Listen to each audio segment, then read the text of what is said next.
Onwunne no na-ewute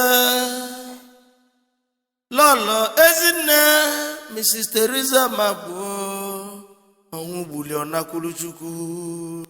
LOLO EZINNE Mrs. Theresa ebi no gị no dị mma anyị na-elote you kemesia akwalilelu mwono ONYEOMA TOCHUKWU no n'elu nuwolo numu malu NNAMANI mwese kanasa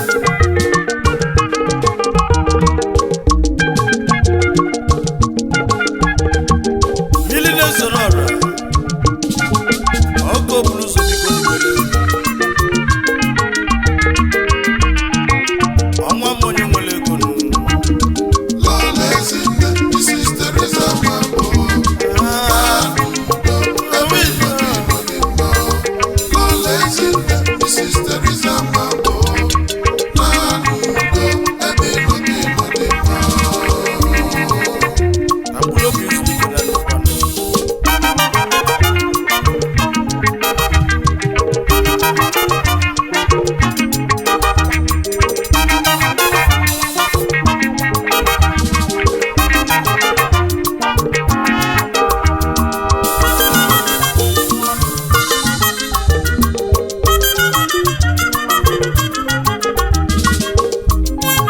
Aichekwa wena kwano let Mrs. Theresa MAGBOH LOLO EZINNE ONYEOMA TOCHUKWU EZINNE nwere obiọma ọnwụ melụncha. LOLO EZINNE She was born in March 26, 1952.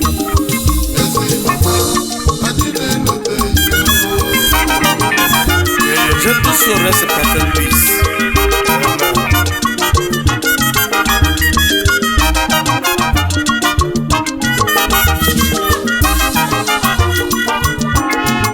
ONYEOMA TOCHUKWU NNAMANI nweze na-ekwulu ụwa bụ onye melikiona n'enu ụwa nke onye mmene n'ụwa ga-eji eloteni ya ime mmadụ n'ụwa ga-ekwunu ime njọ n'ụwa ya onye bụ na tinye obi na Chukwu na nke Chukwu lụla maka agwa niile elu mmụọnụ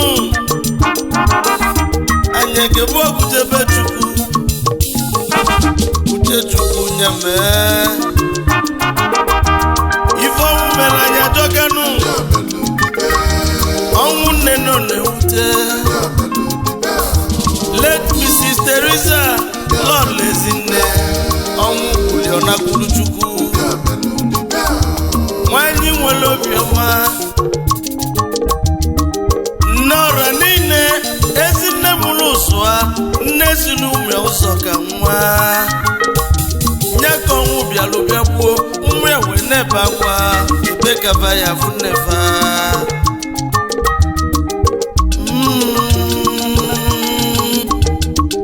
akwalili elu mmụọnụ anyị ji egwu wee na-agwanụ late Mrs. Theresa MAGBOH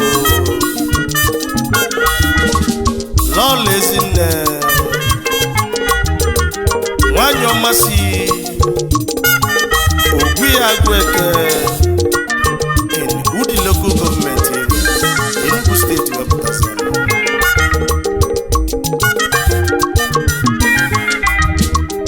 May your soul rest in perfect peace. Ebe nọgị nọdụ mmadụ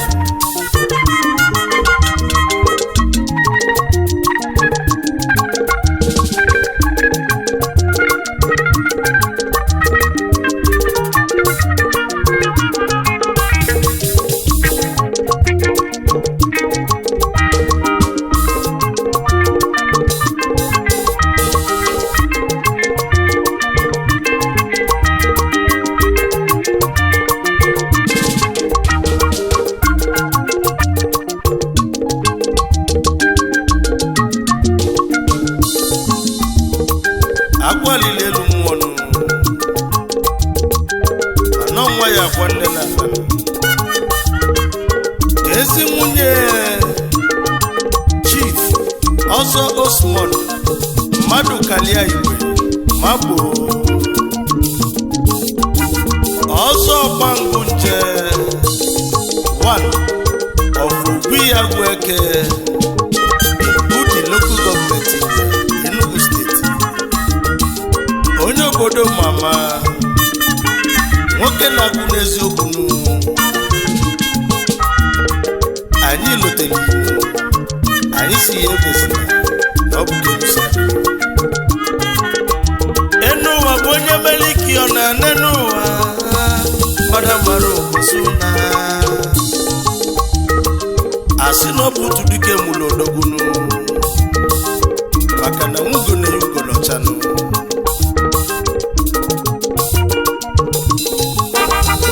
ọkụ bụrụ ụzọ bịa fụmanye n'ụzọ onye ọmada n'ịdị mmanụ mmiri isobe mmiri na-ezoro ọra gaba n'iru anyị eluzienụ na Tọki mmadụ ga-echekwube bata onye ga-echekwube batazianụ ezi nwa na Tọki Pristi nwa abụọ Ezinne yi na kwuru Chukwu ebezi na vichanye mmiri akwanụ anya ga-ebu ọgụ jebe Chukwu lezienụ Pristi MAGBOH Viano of Istanbul President Nigerian Community Turkey ọ na-ebe na-akwanụ na nne ya yarịrị ya wee na mmụọ mmiri na-ezoro ọra ọkụ bulu ụzọ one Ezinne yi na kwuru Chukwu ezi nwa na Turkey money making machine ebezina ọ sị na ọ bụ n'ife eji ego egote na onye egote ọnwụ nne elu mana ọnwa deli ego onye ọma na ọ bụ isi m were egwu a wee kwabala iyi nne yinu maka na nne onye bụ chi elu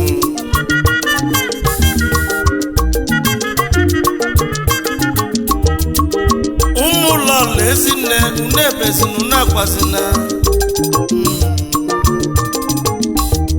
anyị ekene MAGBOH Festus Ọzọ nwanne dike ojialati agwọ ọrịa MAGBOH Festus Ọzọ nwanne dike ojialati agwọ ọrịa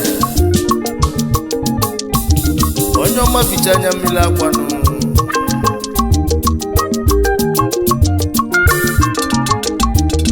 Obinna onye nna the British man onye ọma bịa fụmanya Obinna onye nna British man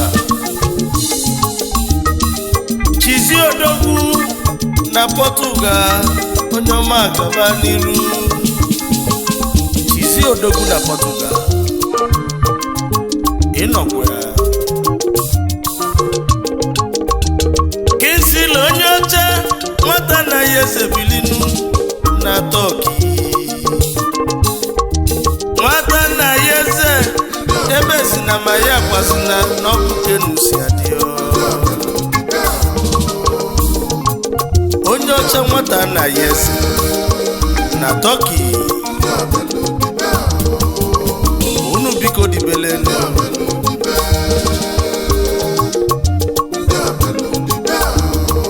na-enwe ite n'ụwa ọgbanyụ ọkụ onye ka na-ekwu osile nwa papa na-enwe ite ọgbanyụ ọkụ nke izizi na Igbo landị ịnọkwa ya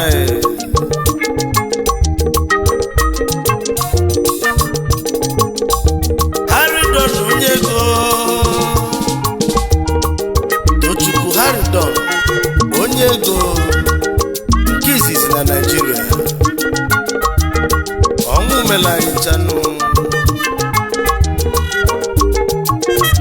kenesianu Abumuchukwu, the luckiest last born in planet Earth. Onyoma dị mma n'ịnọkwa ya. Onyoma Tochukwu na-ekwu okwu nnụnụ Chukwu bi n'ọzara, onye ndị mozi na-agwa okwu. Ọ dị bụ ọ bụrụ fake, ọ dị bụ counterfeit. Lọlọ Ezinne na Chukwu egwu ka iji akwado ya nụ. Ọkụ okporo ụzọ si nwere egwu agbabalị ya n'ihe. Eze mmanụ Ogechi onye ma bịa fụ m anya. Ọ bụ onye Imama bụ eze mmanụ Ogechi onye ọma Tochukwu ekene. Imama bụ eze mmanụ Ogechi 1 na Nigeria. Anyị ekenebezianụ Eli Momo Ezumwikolobia 1 na Nigeria. Mechedon kedu maka nwabụ eze Nwachukwu na Gbalọgụ 1 na Nigeria. Emeka Titibili onye ọmade n'ijima. Emeka Etiti, the General of Dollar Control. Etiti nwa nne nọnyelu Chukwu Adejeje Mbabịa. Nne nọnyelu Chukwu eze Adejeje mba n'ụwa niile. Ọnwụ mere anyị nchanụ, mana anya ma mbụ ọbụjebe Chukwu nụ. Anyị si n'uche Chukwu mee ọlụ ọma Lọlọ Ezinne ude n'ụwa ya ka anyị na-echetazinụ.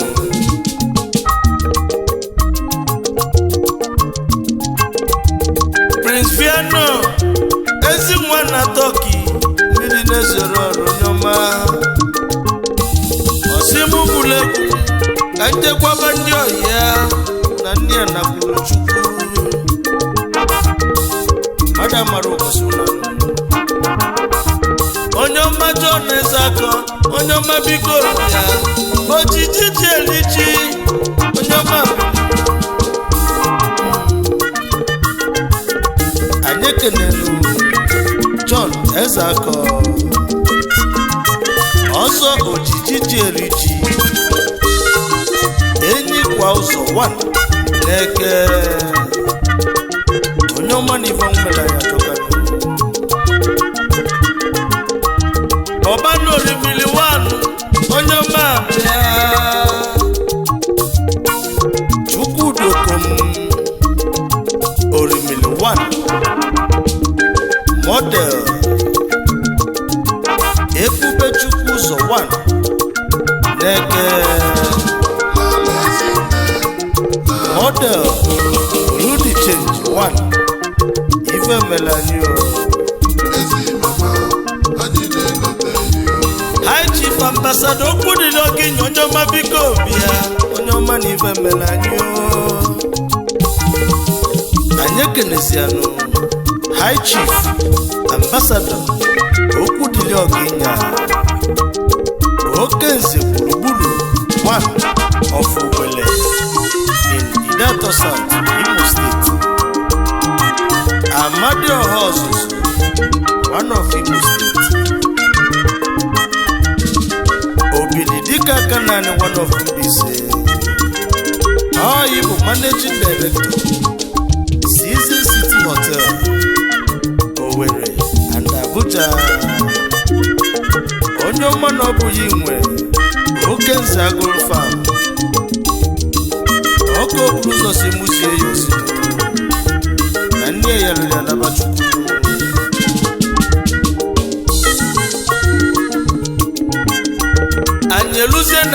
Kingdom Maduka Bata Chief Onyeka Chokereke Onyoma Biko Onye nwere ifenu Chief Onyeka Chokereke the Chief Executive Officer Agabi Group of Companies Omerora One of Igobara Agabi Kingdom Onyoma Demma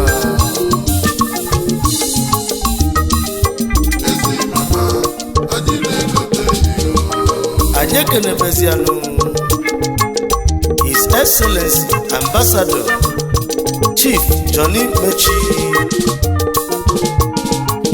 Ezi Bonine and Ezi One of Umuerike bụ Onyoma Ifemela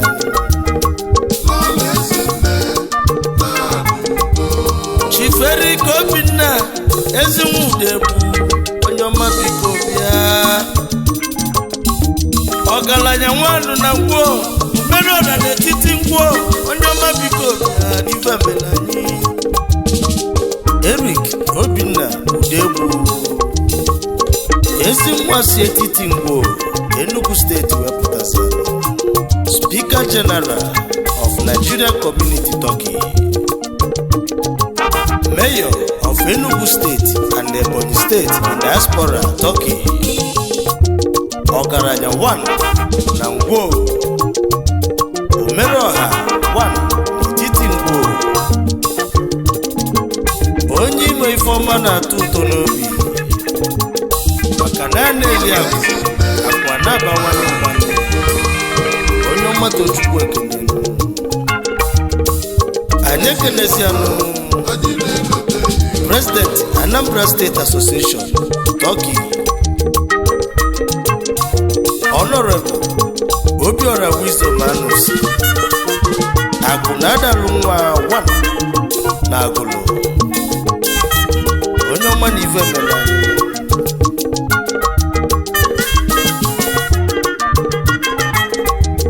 Ezi enyi kego mma Onyoma agbata ọsọ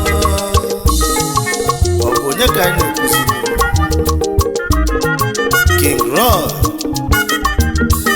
Mr. Steve the Chairman of Niger Delta Association Turkey Ezi enyi kego mma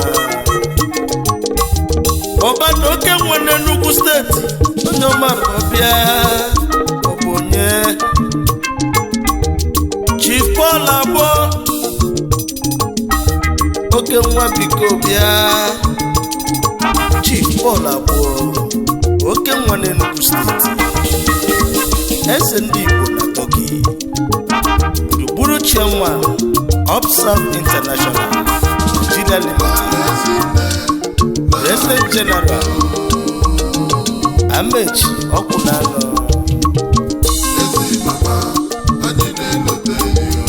ọnwụ mere anyị chanụ nye ka inekwunu lọla ezinne na MMMV ezi nwa na Turkey nwere egwu akwagala nne onye bụ ọkụ oburu so na nke ikpeazụ mmiri na-ezoro ọra niile esa na-eli ife onye nwụbịa nwere nne yi na Chukwu mụ bụ Onyoma Tochukwu NNAMANI anyị mekata anya yọrịa na egwu nkwa amala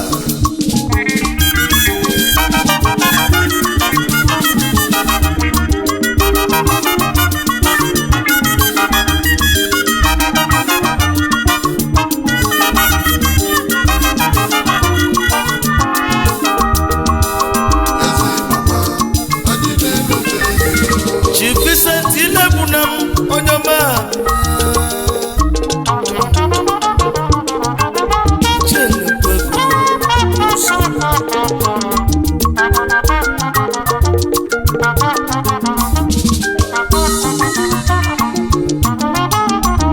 Chief Chukwuma Nweke ọnapụla gwifọpụ n'ọnụ ezi nwe Enugu bili anyị anyị ekeneziara Chief Chukwuma Nweke ọ napụla agụ ife ọ bụ n'ọnụ 1 n'Enugu steeti oche gị n'isi ọzara Director Red Court Hotel Limited onye ọma na ife mere anyị achalugo nwanyị abata Barrister Chizoba Sandra Agbo nwanyị ọma bịa ị na-ebi ikpe ziri ezi onye nwe ino nwere ifenu anyị ekenezianụ Barrister Chizoba Sandra Agbo achalugo nwanyị ọma na-ebi ikpe ziri ezi ịnọkwu ya mana ọ bụ Prince E MAGBOH ya si m wele ekwe akwabakwanụ ka m zikwanụ ndị oyi ozi na ndị na-akwụrụ Chukwu n'ọbụ ka egosi ma ndị nna kpọrọ afọ na-egbekwanụ igwe ka onye ji ya zikwanụ onye amakwana m ụla na oge ọzọ anyị ebido ebe anyị kwụsịrị haba ọnwụ mere anyị nchanụ mana anyị amabụ ọgụdebe Chukwu anyị si n'uche Chukwu mee ọlụ ọma lọla Ezinne ude n'ụwa ya ka anyị na-echetazinụ maka na ibe onye mere n'ụwa ka eji elotie Late Mrs. Theresa MAGBOH anyị si ka mkpụrụ obi izuru ike na ndokwa na ụmụ yi na-elote inu ndị oyi na-elote inu obodo na-elote inu lọla Ezinne na n'udo anyị na-elote inu lọla Ezinne na n'udo anyị na-elote inu ebe nọ n'ọdị mma kemesịa ebaibai mmiri na-ezo n'ọrọ mgbe ọ sị na ibaibai